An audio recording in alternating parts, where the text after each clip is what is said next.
γραφή να λύσω πόλεμο που σου χαράξαν πειρατές Κινέζοι στις λαγώνες, γυμνοί με ξύλινους φαλούς τριγύρω απ' το λαιμό. Μας πρόχναν προς τη θάλασσα με τόξα οι παταγώνες.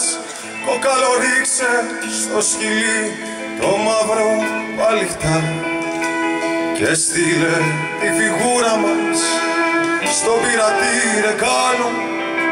Πες μου που βρέθηκε η στεριά στου πέλαου τα νυχτά και το δεντρί με το πουλί που κρόζει το μεγάλο. Για το άστρο της Ανατολής κινήσαμε μικρή, πουλί πουλάκι στεριανό, θάλασσα δεν σου πρέπει και σε που σε φυτέψαμε παιδί στο χωνακρί. Με γράμμα συμβουλευτικό της μάνας σου στη τσέπη, του ναυτικός του στη στεριά κρεβάτι και να βγει.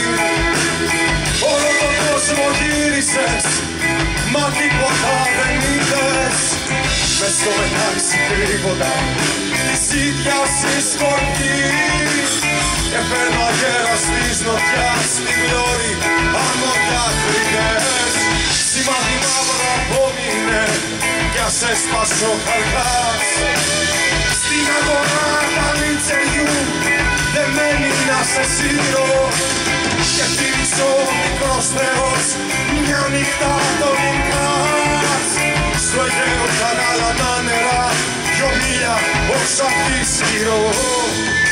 Μεσάνυχτα και ταξιδεύεις δίχως πλευρικά.